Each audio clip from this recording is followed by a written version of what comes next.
In today's video, I'm going to teach you how to export data to Excel in QuickBooks Online. Exporting your financial data is a great way to analyze numbers in detail, share specific reports with your team or accountant, and keep a clean backup outside of QuickBooks. I'll walk you through the process from the exact spot in QuickBooks and offer a few helpful tips so your export looks the way you expect. Start by heading to the gear icon in the top right corner of your QuickBooks Online screen.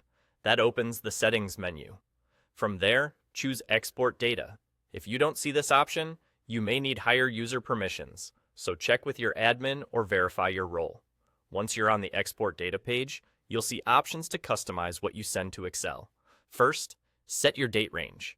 You can pick a preset like last month or last year, or choose specific start and end dates to match your reporting period. It's a good idea to align this with your fiscal month or quarter so totals tie out to what you expect in QuickBooks. Next, choose the reports you want to include.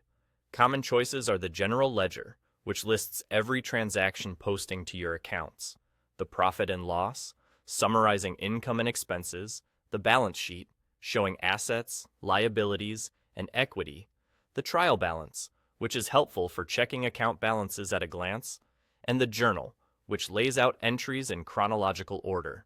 Select only what you need to keep your export manageable, or choose multiple items if you're preparing a full package for analysis. Depending on your setup, you may also be able to pick the accounting method, such as accrual or cash, for the exported reports. Make sure the method you choose aligns with how you present your financials. When everything looks good, simply click Export to Excel. QuickBooks will compile the reports and download them to your computer as an Excel file. If you selected multiple reports, you might receive a zipped folder containing a separate spreadsheet for each report. Save the download somewhere you'll remember, and consider renaming it with the period and report type for easy reference later. After the export, open the file in Excel to review. If Excel asks you to enable editing, go ahead so you can sort, filter, and format. It's always smart to cross-check the date range and totals with what you see in QuickBooks to confirm everything matches. And that's it. You've exported your data to Excel from QuickBooks Online quickly and cleanly with the settings that make your reports genuinely useful.